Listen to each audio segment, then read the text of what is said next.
And when I started to realize that, started to dive more and more, I found something that was a little bit disturbing. You see, as a scientist, and all my work from the beginning was to realize that our perception of our reality as a non-scientist is wrong. For example, I'm coming to a company and say, what's your problems? Don't worry. One of the biggest talents of every person is a talent to bitch and moan. So here it starts. And you get the list of problems. Enormous list of problems. We in TOC don't call them problems, we call them undesirable effects. And now you have 50 of them, different problems. And with more people that you talk, the more the list becomes longer. It's not so easy to show to people what every scientist takes for granted, which is these are not totally independent problems. They're all interconnected. And if you really rigorously do the cause and effect between the problems, you will find out that all the problems, without any exception, are all coming from one core conflict. Hello. Unfortunately, we never address the conflict. We are just trying to move on the compromise point, which means we are moving from one idiotic scheme to another. You want an example? Centralize. 2 years later, decentralize. A year later, centralize. And if it really become bad, every 6 months, pluck, pluck, pluck, pluck, we just replace one set of undesirable effect with another. Now nobody knows even where the toilets. That helps a lot. And that's what I see over and over and over again. You see, this analysis of what I've just told you about critical chain is what? There's so many different conflicts. The whole idea is don't deal with them just one by one. Let's identify what is the core conflict that governs all the problems. And there is always one. Always.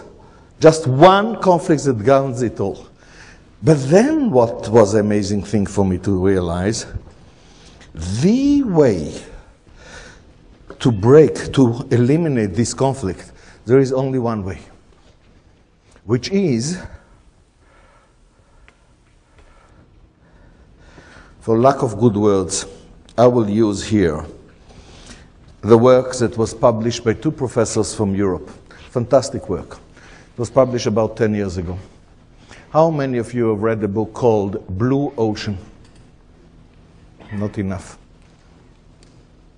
What they claim is the following. They claim that almost all companies are operating within red ocean. What's the meaning of red ocean? It's red from the blood that each one is eating into the other. That's the red ocean. And what they claimed, that in reality, there are companies who succeeded to carve for themselves a blue ocean. Blue ocean means you are satisfying a market need in such a way that the competitors are irrelevant. Hello. And what they showed, case by case, something like 30 different cases of companies that succeeded to do it. And these companies are really in a different shape. The only problem is that when you read this book, and these 2 professors are really honest, they also tell you these companies that achieved the blue ocean were not the first one to come with the idea. They were number 40, 50. And the first one to come with the idea are bankrupt. Why? They don't talk. But if you really analyze it, you find out. The way to curve a blue ocean is to satisfy a significant need of your market, not a triviality, but something really significant in the market, to the extent that no other competitor can. Then you are curving yourself a blue ocean.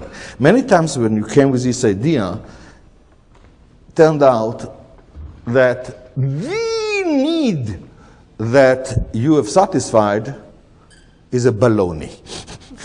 It's not a real need of the market. And of course, if you'll go in that direction, you're bankrupt. The real problem is that even when you have identified a real need and you are able to satisfy it, not always the market recognizes it as a real need. And then you'll have to go and educate the market. This is not a triviality. So the first one to try it will bankrupt, and the second one will bankrupt, and the number 40 will build on all the efforts of all these previous and make a bonanza. What I found out, and now what I'm telling you is based on an enormous amount of experience, there is always a way to curve a blue ocean very quickly. In other words, to identify a real need of your market, which the market is fully aware of, so you don't have to educate the market, and to satisfy to the extent that no other competitor can, and by that you are immediately into the blue market. And it's always possible. The real thing is, for heaven's sake, that's the only way to break, to eliminate the core conflicts that otherwise will continue to constantly erode the human relationship in the company.